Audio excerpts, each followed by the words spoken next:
The stars looked different from Outpost.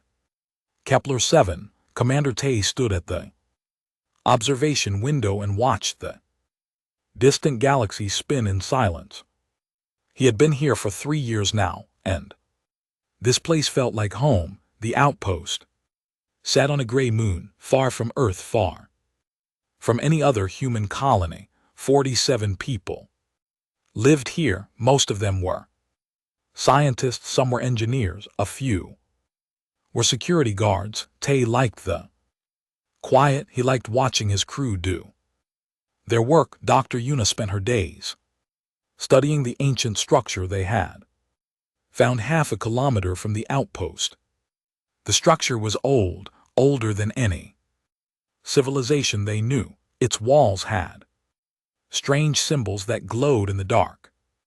Yuna believed it held secrets about the galaxy's past. Commander, you should see this. Yuna's voice came through his communicator.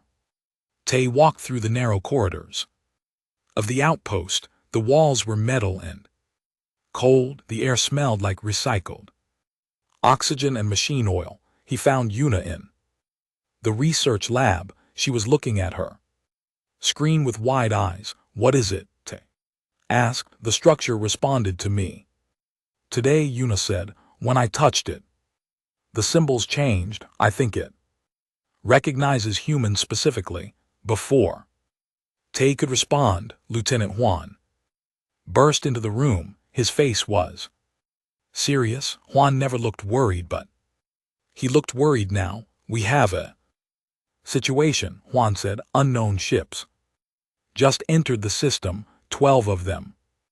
They're big. Tay felt his stomach tighten. They rushed to the command center. Engineer Mina was already there, her fingers flying across the controls.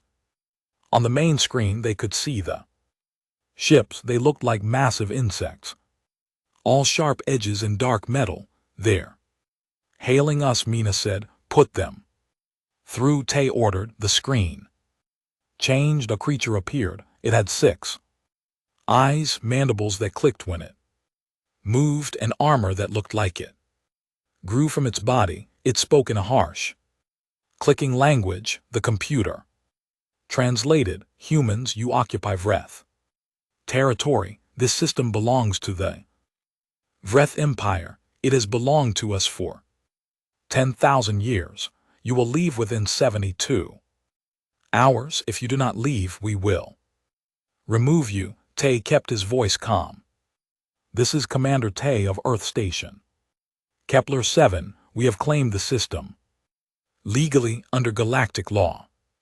We mean no harm to your people. We are only here to study and learn the creatures. Mandibles clicked faster. Galactic law means nothing. This is breath space. Our ancestors died here. Our blood is in this soil. You have 72 hours. The screen went black. The command center was silent. Mina broke the silence first. What do we do? Tay looked at his crew. Juan stood ready, his hand near his weapon. Yuna looked scared but determined. Mina waited for orders. We report to Earth Command, Tay said. And then we prepare. The message took 6 hours to reach Earth. The response took another 6 hours to come back. Tay read it alone in his office. Earth Command was sending help, but help was 3 weeks away. 3 weeks. The breath had given them 72 hours. Tay called a meeting. All 47 people gathered in the main hall. Tay looked at their faces. Scientists, engineers, security guards, cooks, medical staff, all of them far from home. You've all heard about the breath, Tay said. Earth Command wants us to hold our position. Help is coming, but not for 3 weeks. The breath want us gone in 3 days. We can try to evacuate on our transport ships, but they're slow. The breath would catch us easily. Or we can stay and defend our work here. A young scientist raised his hand. His Name was Bung. What are our chances if we stay? One answered, not good, we have 12 security personnel, basic weapons. This is a research station, not a military base. They have 12 warships and probably hundreds of soldiers, but we know the station, Mina added. We know every corridor, every system, every weak point. We can make it hard for them. Yuna stood up. I vote we stay. My research here is important. The structure we found, it could change everything we know about the galaxy, about humanity. I won't abandon it. One by one, hands went up. Engineers, scientists, guards, cooks, everyone voted to stay. Tay felt pride swell in his chest. Then we prepare. We have 72 hours to turn this research station into a fortress. The next 3 days were chaos. Juan organized the defense. They reinforced the doors. They set up barricades in the corridors. They moved weapons and ammunition to strategic points. Mina worked on the systems, creating ways to cut power to different sections, ways to seal off areas, ways to make the station itself a weapon. Yuna and her team worked frantically to copy all their research data. They hid backup drives in secret locations throughout the station. If they died, at least their work would survive. Cook, an older woman named Suji, organized the food and water supplies. We might be here a while, she said. Better to ration now. Time moved too fast. The 72 hours passed like 72 minutes. On the last day, Tay stood at the observation window again. He could see the breath ships in orbit now, dark shapes against the stars, beautiful and terrible. Juan stood beside him. We're as ready as we can be. Do you think we can win? Ty asked. Juan was quiet for a moment. I think we can make them regret attacking us. Tay smiled. It was not a happy smile. Good enough. The timer hit 0. For a moment, nothing happened. The stars kept spinning. The outpost hummed with power. 47 humans waited. Then the first missile hit. The explosion shook the entire station. Alarm screamed. Red lights flashed. Tay grabbed the wall to keep from falling. Hull breach in Section 7, Mina shouted over the communicator, seeing emergency doors now. More explosions followed. The breath were not subtle. They were not trying to capture the station intact. They were trying to break it open like an egg. All personnel to defensive positions, Tay ordered. This is it. Make them work for every meter. Through the window, Tay saw something falling from the breath ships. Drop pods, dozens of them. They fell like dark rain toward the outpost. Juan checked his weapon. Here they come. Yuna appeared carrying a plasma cutter she had modified into a weapon. I'm not just a scientist today. Tay looked at his crew, his people, family. Remember, we just need to survive until help arrives. 3 weeks. We can do this. The drop pods hit the surface outside. Through the cameras, they could see breath warriors emerging. Hundreds of them. They moved fast, their 6 legs carrying them toward the outpost like a swarm. For Earth, Juan said quietly. For Kepler 7, Tay replied. The war had begun. The first breath warrior through the airlock died quickly. One shot it 3 times before it could raise its weapon. The second one lasted longer. The third one made it 5 m into the corridor before a magnetic mine pulled it into the wall hard enough to crack its armor. Tay watched from the command center as his people fought.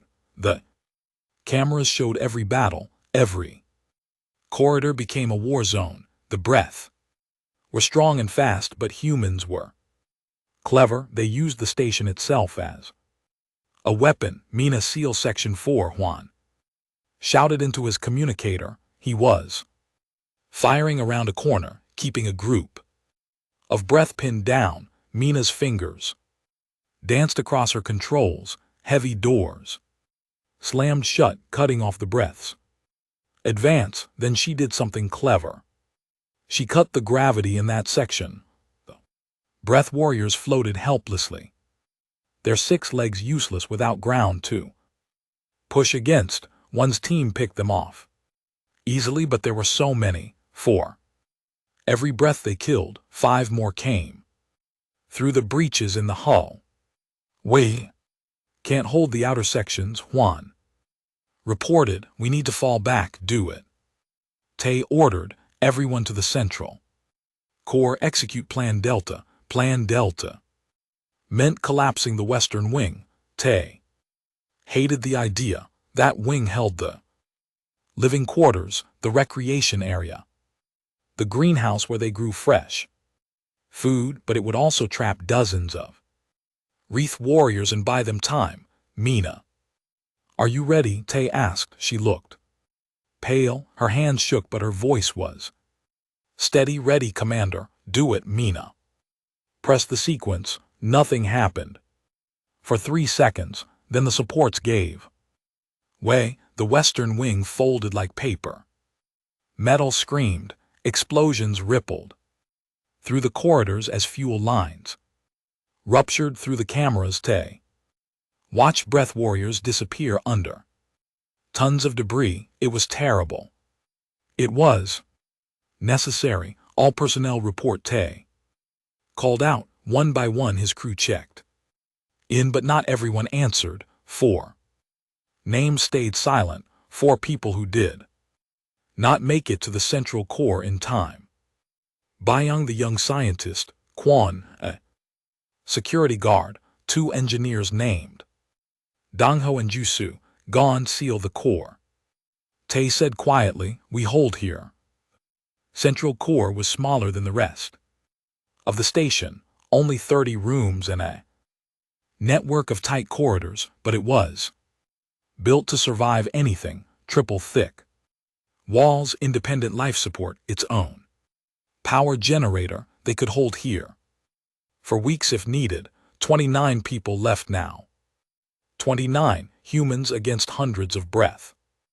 Days blurred together. The breath surrounded the core completely. They tried to break in. They used cutting lasers, explosives, even acid that ate through metal. Each time they made progress, humans pushed them back. Juan's security team knew every angle, every blind spot. They made the breath pay for every centimeter. Yuna barely slept when she was not fighting. She was studying the data from the ancient structure. There's something here, she kept saying, something important. On day 3, the breath changed tactics. They stopped trying to breach the core. Instead, they just waited. They surrounded it, trapped it. They're going to starve us out. Juan said. We have enough food for 2 more weeks, Suji reported. The old cook had turned into a logistics expert. Water for 3 weeks if we're careful. Tay did the math. Help from Earth was still 18 days away. They might just make it. On day 4, things got worse. A breath ship in orbit fired a focused beam at the ancient structure. Yuna screamed as she watched her life's work turn to slag and dust. Why, she cried. Why destroy it? Tay understood. They want to break our will. They want us to know that even if we survive, we'll have nothing to show for it. But the attack on the structure did something the breath did not expect. As the ancient walls melted, they released a pulse of energy. It washed over the outpost like a wave. For a moment, every human felt something, a connection, a memory that was not theirs, a feeling of belonging. Yuna felt it strongest. She collapsed to her knees. It was human. She whispered, the structure. It was Built by humans, ancient humans, we've been here before. Long ago, no one knew what to do with that information. They were too busy surviving. On day 5, communications went completely dark. The breath had destroyed their last antenna. Now they could not even send messages.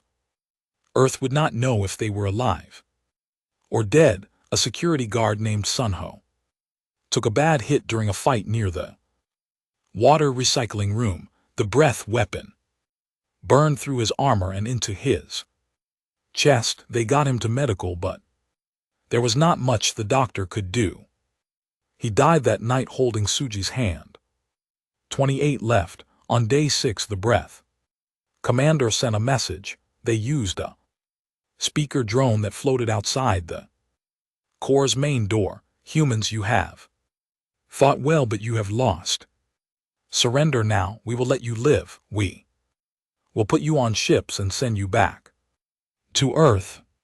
You have my word. No one believed him. And if we don't surrender, Tay asked, then we will break through your walls. We will kill you all. You have delayed the inevitable for 6 days.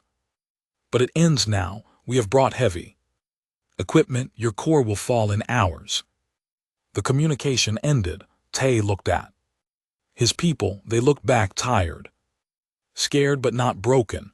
A botanist named Sora spoke up. She was quiet, usually almost invisible among the others. Now she stepped forward. I need to tell you something. Before I came here, before I became a botanist, I was in Special Forces, Earth military, 13 years. Everyone stared. I left because I was tired of fighting. Sora continued. I wanted to grow things instead of killing things, but I remember my training and I have an idea. It's dangerous. Maybe stupid, but we're dead anyway if we do nothing. Tell us, Tay said. Sora explained. The Outpost reactor core was stable now, but it could be destabilized if they removed certain safeguards and opened specific valves. They could create a pulse, not an explosion, a pulse of electromagnetic energy that would fry every electronic system in a kilometer radius, including breath armor, including their weapons and communications. It would fry our systems too. Mina said we'd be in the dark. Juan added, no power, no life support for about 4 hours, Sora said. Then the backup systems would restart. But in those 4 hours, the breath would be vulnerable, blind. Their armor would be dead metal. We could hit them with old-fashioned weapons, kinetic guns, knives, our bare hands if we have to. It was insane. It might not even work. Do it, Tay said. They prepared. Sora and Mina worked on the reactor. Juan distributed weapons that would work without electronics, pipes, knives, a few old powder-based firearms they found in storage. Yuna continued studying her data, desperate to find something useful. Ready, Sora called from the reactor room. Tay took a breath. On my mark, 3, 2, 1, mark. The world went white, then dark, then silent. The pulse hit like a hammer. Every light died. Every screen went black. The hum of machinery stopped. For a moment there was only darkness and the sound of breathing. Then Juan's voice moved. Now while they're blind, they opened the corridors manually. The corridors outside were full of Wrath warriors, but the aliens were helpless. Their armor was frozen. Their weapons were dead. They could not even see in the dark. Humans could see. They had emergency lights that ran on chemical batteries, unaffected by the pulse. They had night vision goggles. They moved through the corridors like ghosts. What happened next was brutal. Juan did not like to talk about it later, but they did what they had to do. They fought with weapons from humanity's past. They fought with anger for their dead friends. They fought because surrender meant death anyway. When the power came back 4 hours later, the corridors were silent. The breath warriors in the core were dead or fled. 28 humans stood breathing hard in the recycled air, alive. But outside in orbit, the breath ships were still there, and they were angry. Now they'll bombard us from orbit. Juan said they'll crack this moon open. Tay Clear's throat nodded. He knew it was over. They had survived 6 days, but they could not survive orbital bombardment. At least we made them pay for it. Then Mina gasped. She was looking at a screen. She had just rebooted. Commander, look. On the screen was a sensor reading ships, lots of ships dropping out of faster than light travel at the edge of the system. Human ships, but it's too early. Una said help wasn't supposed to arrive for 2 more weeks. Tay stared at the screen. Dozens of signatures. No. Hundreds. A massive fleet. Maybe. Tay said slowly. Earth decided not to wait. Captain Gina stood on the bridge of the battle cruiser Indomitable and watched the sensor screens fill with targets. 12 W warships. She smiled, but it was not a happy smile. It was the smile of someone about to do something violent. All ships, this is Captain Gina. Hold formation. Wait for my signal. Her fleet had grown during the journey. She started with 5 military vessels from the nearest naval base, but word had spread fast. The breath had attacked Kepler 7. They had attacked human civilians, scientists, researchers. Humanity did not like that. First, a mining company diverted 3 of their heavy haulers. The ships were old and slow, but they carried powerful drilling lasers. Then a colony defense force joined with 2 patrol boats, then a corporate security fleet, then private ships, rich people in yacht, poor people in cargo haulers, anyone who could fly and fight. Now Gina commanded nearly 200 vessels. Some were military. Most were not, but all of them were angry. Captain were receiving a transmission from the breath fleet. Her communications officer said, put it through. A breath appeared on screen. This one wore more elaborate armor. Commander, it spoke in that harsh, clicking language. Human ships, this is breath space. You are trespassing. Leave now or we will destroy you. Gina leaned back in her chair. She kept her voice calm and cold. This is Captain Gina of the Earth battle cruiser Indomitable. You attacked our outpost. You killed our people. You started this. We're going to finish it. You have 200 ships. We have 12 warships, but our ships are superior. Our warriors are stronger. You will die here. Maybe, Gina said, but you'll die first. All ships weapons free. Attack.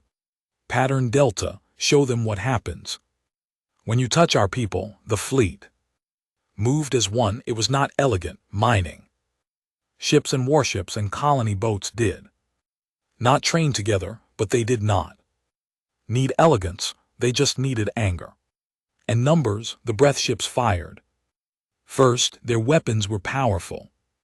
3 human ships died in the first volley. A mining hauler called the Lucky Dragon broke apart. A patrol boat named the Sunrise lost its engines and went dark, but then the human fleet returned. Fire. 200 ships, 200 different weapon systems, military rail guns and mining lasers and improvised missiles made from mining charges. It was chaos. It was beautiful. It was overwhelming. A breath shields collapsed under fire from a dozen different angles. Then its hull split open. Atmosphere vented in a white Cloud, another breath ship, tried to run, but 3 colony defense boats chased it. Down they were smaller, faster, they swarmed it like insects, cutting it apart piece by piece. Target there.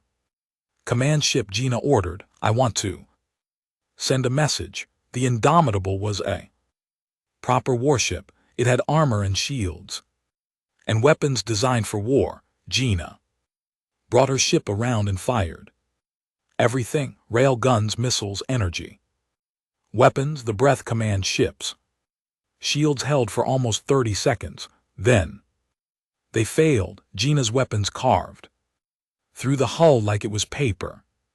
Explosions rippled along the breath ship's length. It tried to return fire, but half its weapons were already destroyed. Again, Gina said. The second volley hit the command ship's reactor. The ship came apart in a ball of white fire. Back on Kepler 7, Tay and his crew watched through the station's sensors. They cheered. Juan actually hugged Mina. Una cried with relief. Should we help them? Juan asked. With what? Tay replied. We barely have power for life support.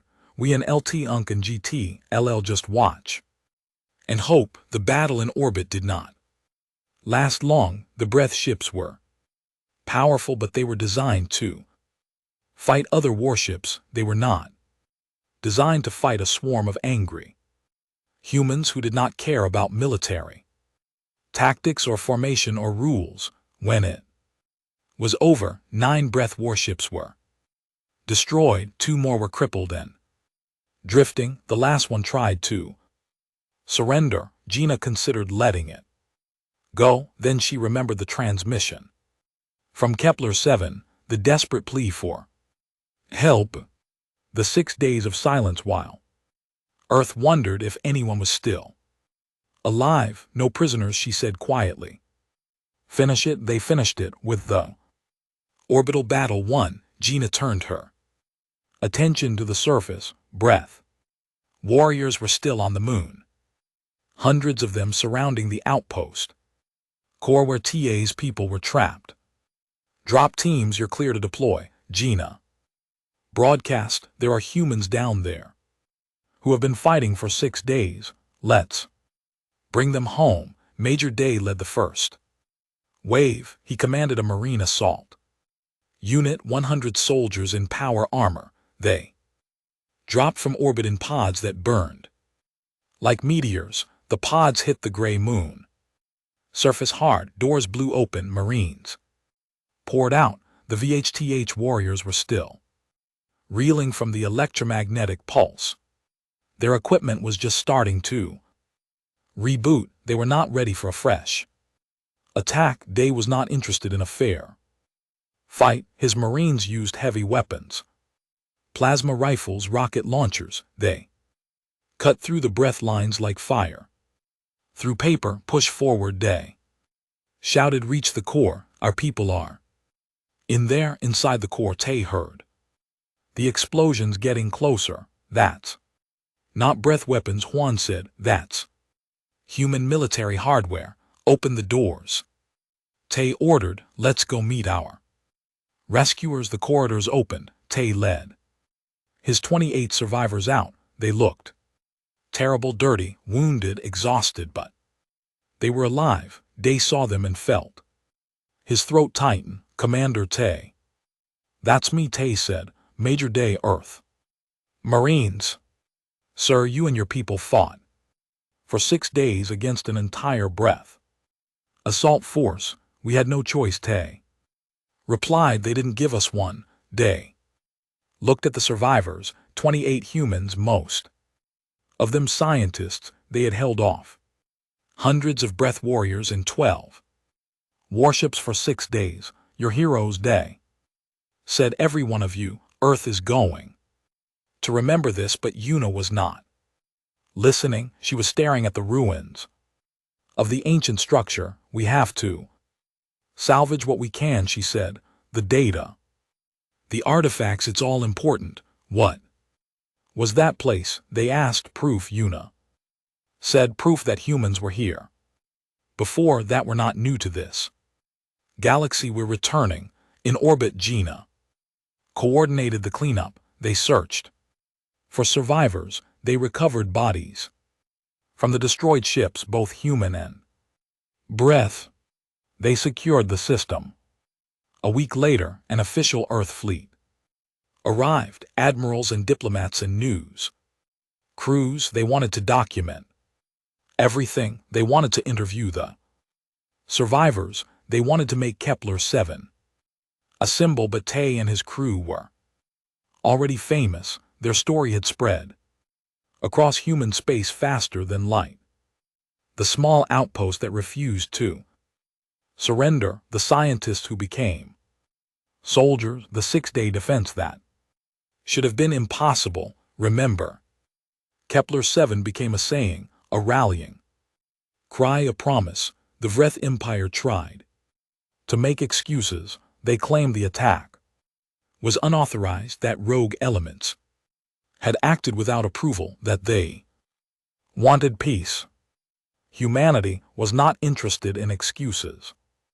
Earth's government presented the Vreth with a list of demands: reparations for the attack, withdrawal from the border systems, recognition of human sovereignty, punishment for those responsible. The Vreth Empire had been powerful for 10,000 years. They had conquered 100 worlds. They had crushed dozens of civilizations, but they had never fought humans before. They agreed to every demand. Other alien species watched. They saw what happened. When humanity was pushed, they saw 12 warships become scrap metal. They saw an empire humbled. They saw humans go from peaceful explorers to an existential threat. In less than a week, the galactic community recalculated their position on humanity. Trade agreements were renegotiated. Border disputes were settled quickly. No one wanted to be the next Vreth Empire. Ta stood at the observation window of the new Kepler 7 station. They had rebuilt it bigger, stronger. Now it was not just a research outpost, it was a military base. Symbol, a warning. Yuna worked in a new lab studying the salvaged data from the ancient structure. She had confirmed her theory. Humans had seeded this galaxy long ago. Then they had left or died or transformed into something else. Now their descendants were coming back.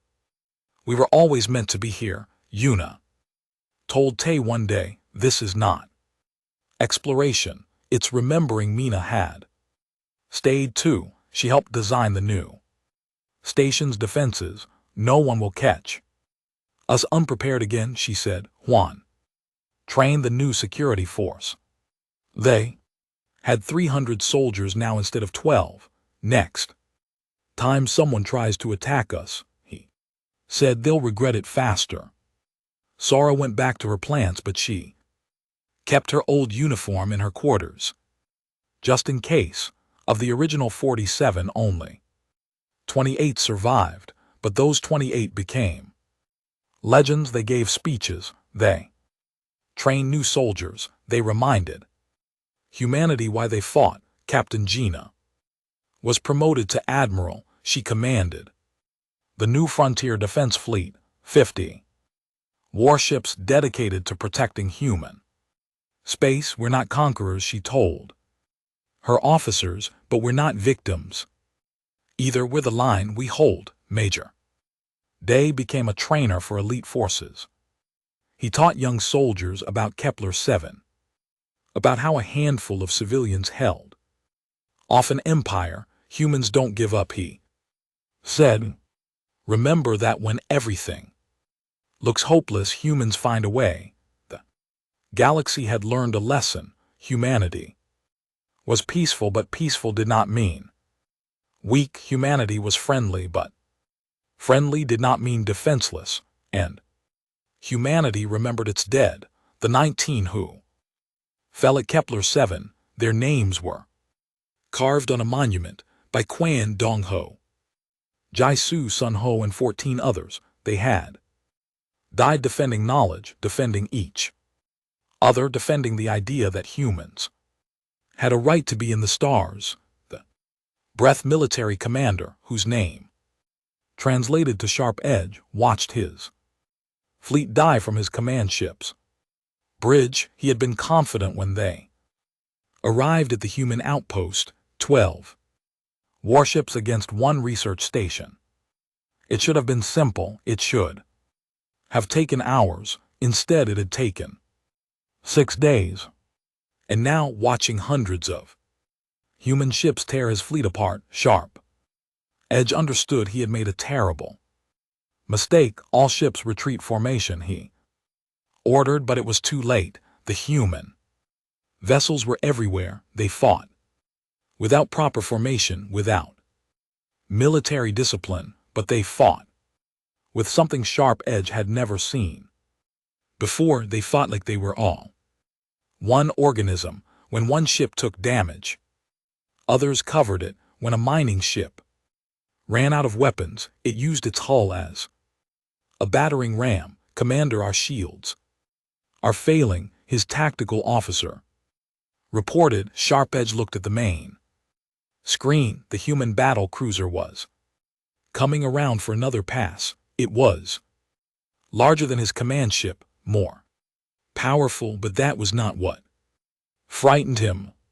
What frightened him was the small text appearing on his translation screen, a message from the human captain. You wanted humanity's attention, you have it. Then the world exploded. On the surface of the moon, VH warrior Canver had been fighting for 6 days straight. He was tired. His armor was damaged. His weapon was nearly depleted, but the humans in the Central Corps still held. Canver had fought in a dozen wars. He had crushed resistance on 4 different worlds. He thought humans would be easy, soft, weak. He was wrong. The humans used tactics Canver had never encountered. They collapsed their own buildings to trap his warriors. They cut gravity and atmosphere without warning.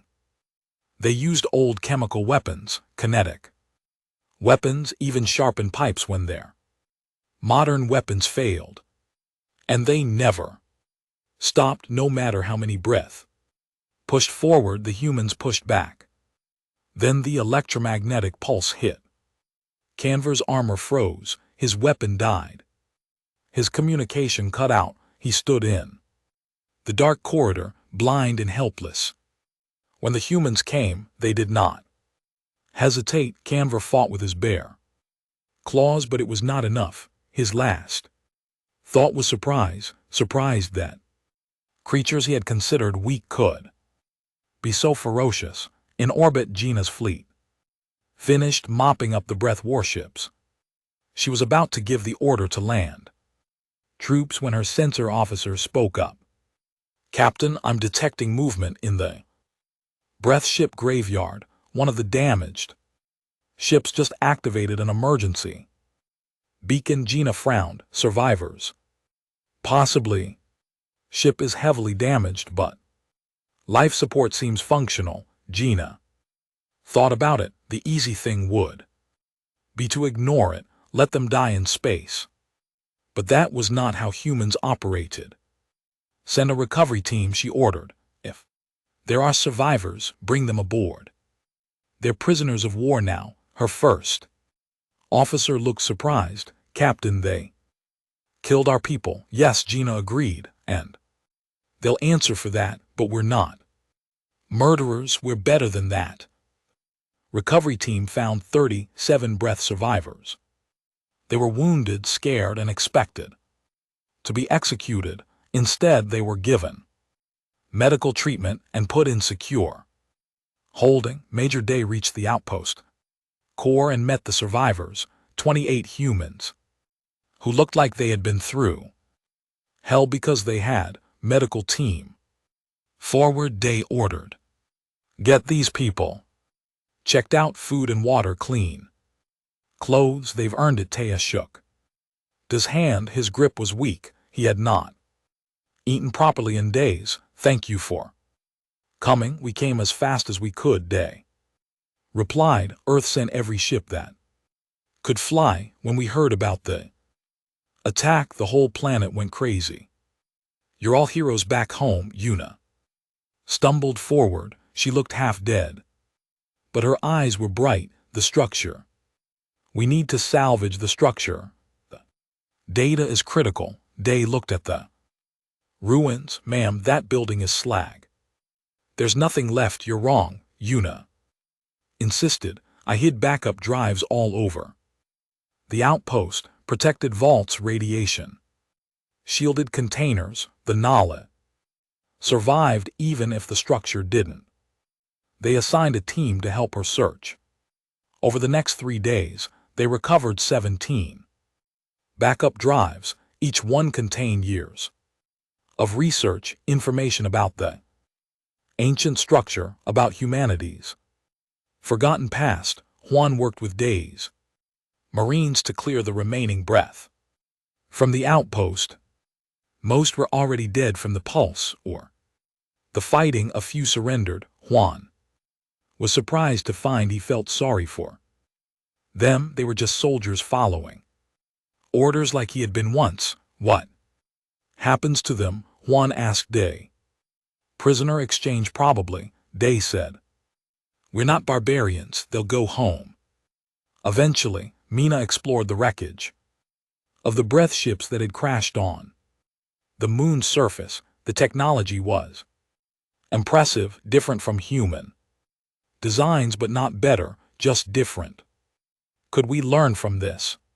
She asked one of the Earth engineers. Maybe, the engineer replied, but honestly I think we're better off with our own tech. We understand it, we can fix it, we can improve it. This breath stuff is like trying to learn a new language. Sora returned to what was left of the greenhouse. It was destroyed. Her plants were dead. She sat among the ruins and cried for the first time since the attack began. A young Marine found her there. His name was Junho. Are you okay? Ma'am, Sora wiped her eyes. I grew those plants from seeds. Some of them were 5 years old. I talked to them every day. Janho sat down next to her. My mom has a garden back on Earth. She says plants remember kindness. When this is over, you can start again. The plants will remember. Sora smiled despite her tears. Maybe you're right. Over the following weeks, more ships arrived from Earth. Official military vessels, diplomatic ships, news crews wanting to document everything. They interviewed the survivors. They recorded the damage. They counted the bodies. 19 humans had died defending Kepler-7. Hundreds of Wrath warriors had died attacking it. 12 WH warships were destroyed. 5 human civilian vessels were lost in the orbital battle. The numbers seemed small compared to wars in history, but they represented something bigger. They represented the moment humanity showed the galaxy who they were. Admiral Kang arrived to take command of the sector.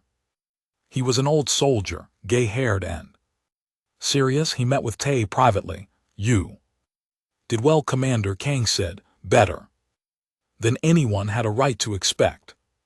We lost 19 people, Tay replied. I lost 19 people. You saved 28, Kang countered. Against impossible odds. And GT, that's not failure.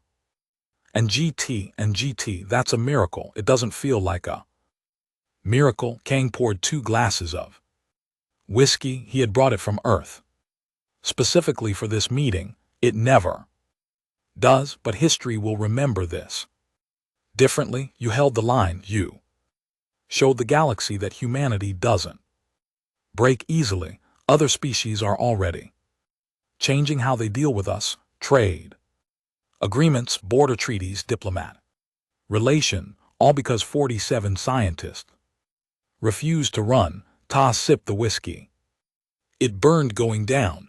What happens now? Now we rebuild, Kang said. Bigger. Stronger. Kepler-7 becomes more than an outpost. It becomes a fortress. A symbol. A warning to anyone who thinks humans are easy targets. And the breath. They're negotiating. They want peace.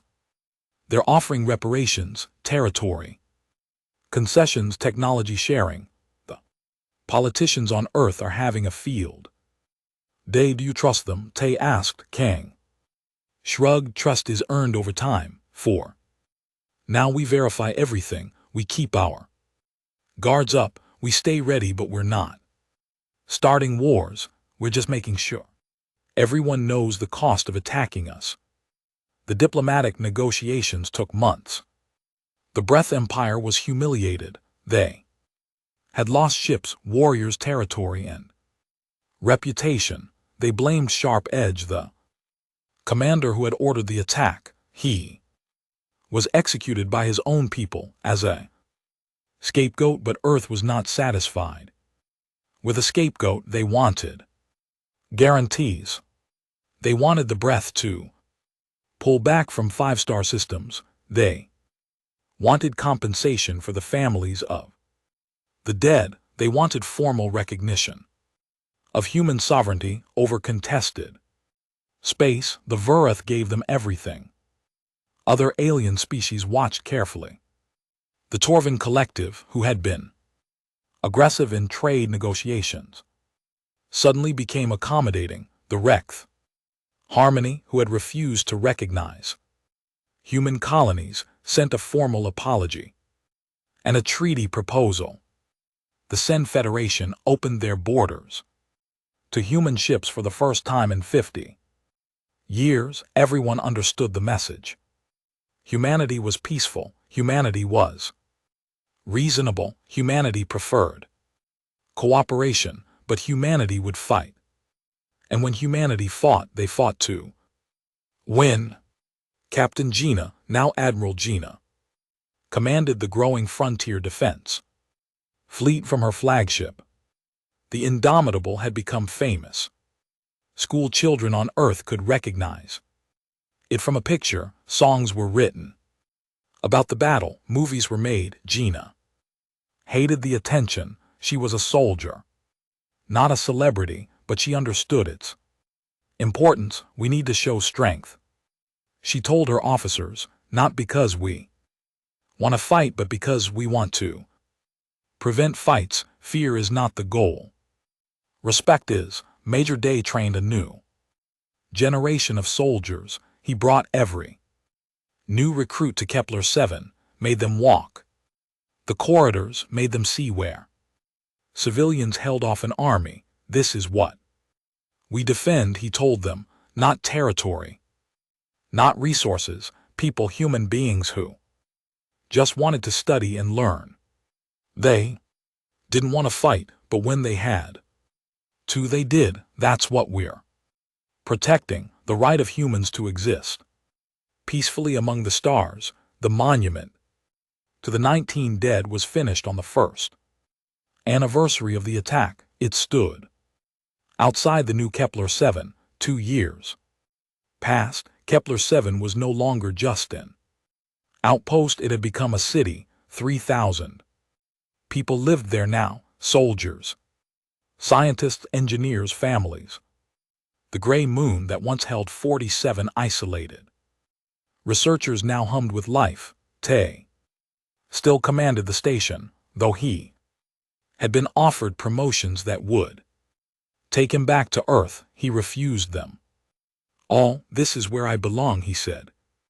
This is where we made our stand. I won't abandon it now. Yuna had made her breakthrough. The data from the ancient structure told a story. Millions of years ago, humans had traveled the galaxy. They had built wonders. They had reached heights of technology and civilization that modern humanity could barely imagine. Then something happened.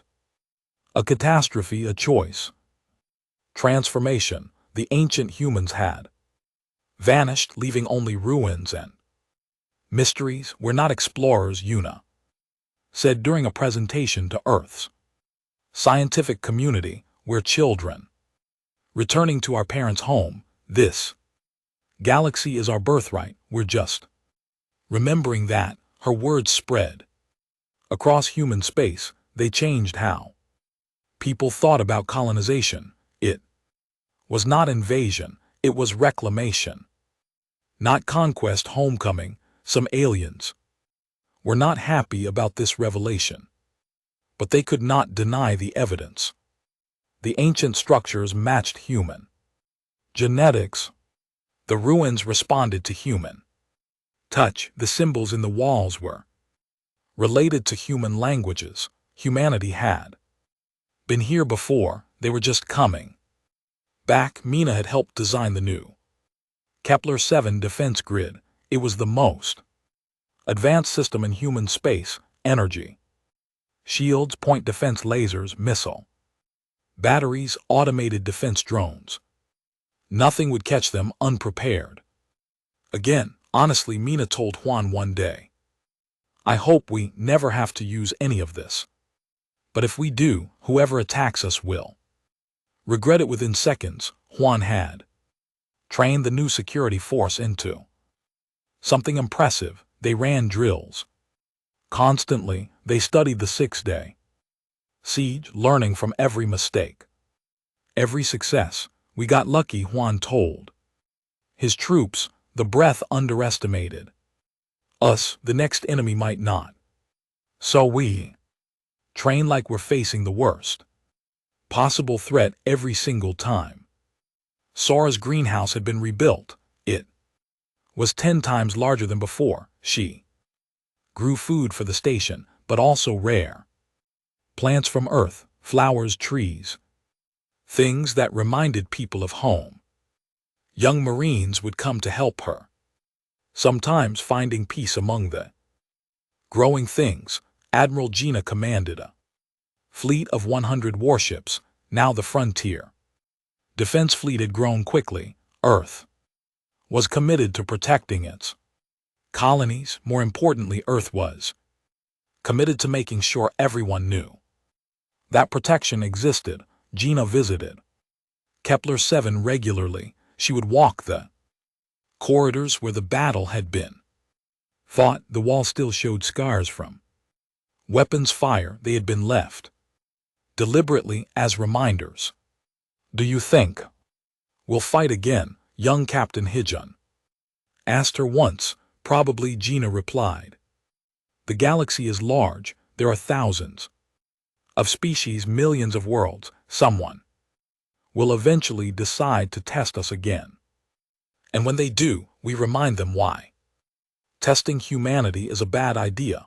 Major Day had become a legend. His training programs were considered the best in Earth's military. Soldiers who graduated from his courses were respected. Throughout the service, he taught them tactics and weapons and strategy, but mostly he taught them about people. You're not fighting for governments or territory, he told every new class. You're fighting for the person next to you, for the scientists doing research, for the families building lives on distant worlds. That's what matters. That's what makes us different. The Breath Empire had changed after the humiliation at Kepler-7. They had gone through a revolution. The old military government fell. A new civilian council took power. They sent ambassadors to Earth with apologies and gifts. Some humans wanted revenge. Others wanted to forgive and move forward. The debate raged across human space. Tay met with a Breath ambassador named Kelvin. They sat in a conference room overlooking the monument to the 19 dead. I lost friends here, Tay said. Good people, innocent people, because your empire decided they didn't belong. I know, Kelvin replied. His translator turned his clicks into Words, but the sadness came through. Anyway, I cannot undo what happened. I cannot bring them back. All I can do is promise it will never happen again.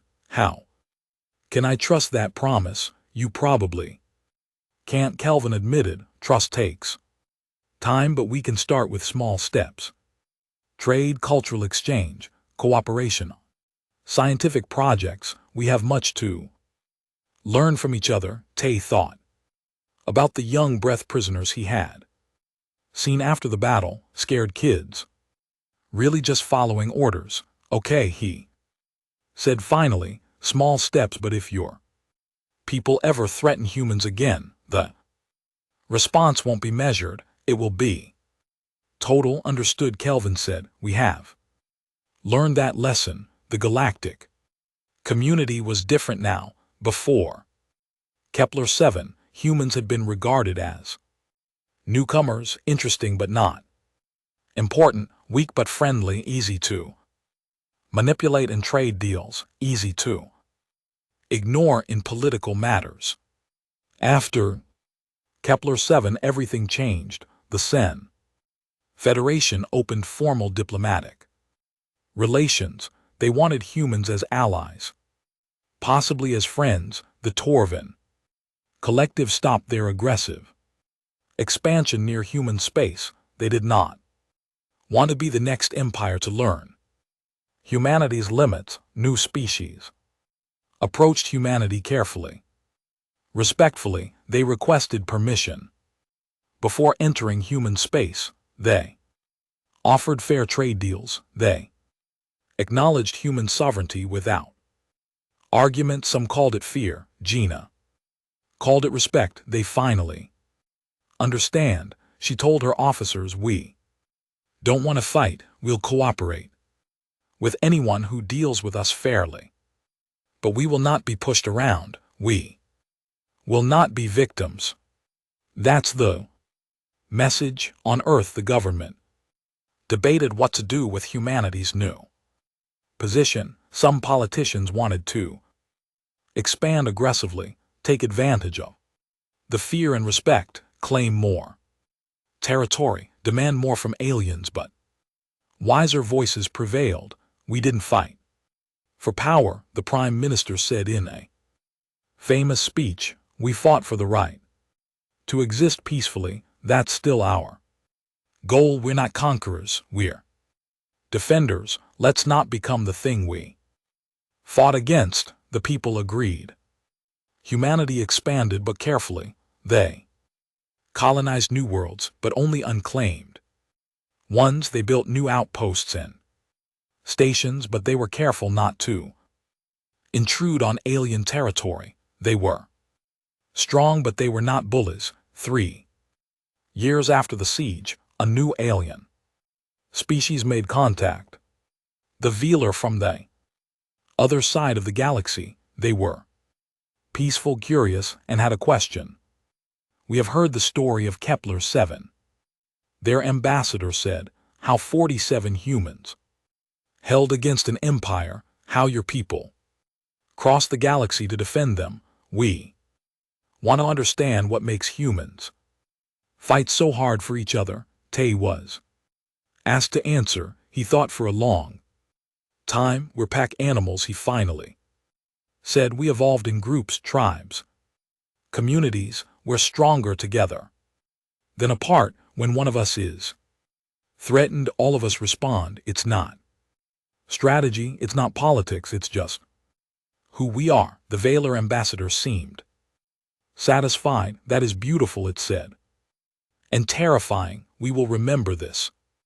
The monument at Kepler-7 became a pilgrimage site.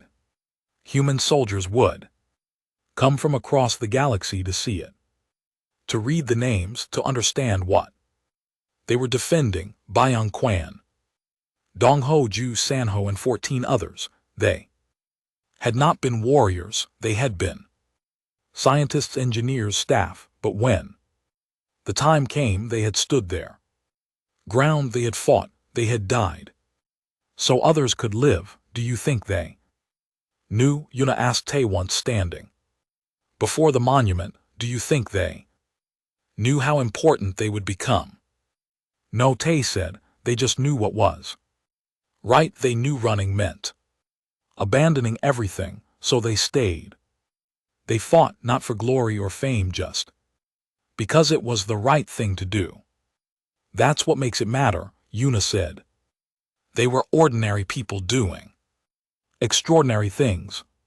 5 years after Kepler 7, humanity controlled 300 star systems. They had colonies on 1,000 worlds. They had alliances with 12 alien species. They had turned from newcomers to major players in galactic politics, but they had not forgotten where they came from. Every ship carried the story of Kepler 7 in its database. Every soldier learned about the siege. Every diplomat knew the names of the 19. Admiral Gina retired eventually. She was old now, tired, but she visited Kepler 7 one last time before she left the service. She walked the corridors alone, touched the scarred walls, stood before the monument, remembered the young captain she had been, leading a desperate fleet to save desperate people. We did good, she said to the names on the wall. You held, we came. Humanity survived. Thank you. Tay was there watching from a distance. He approached quietly, ready to go home. Admiral, this is home, Gina replied. For all of us, the whole galaxy, we're just figuring that out. The ancient humans knew it, Tay said. They traveled the stars long before we did. They left marks everywhere, ruined structures, messages they wanted us to remember. Do you think they knew we'd come back? I think they hoped we would, and we did. Slowly, carefully, but we made it. They stood together in silence, 2 old soldiers looking at the stars through the observation window. The galaxy looked peaceful from here, beautiful. But they both knew it was not truly peaceful. It never would be. There would always be threats, always be dangers, always be someone who decided to test humanity's limits.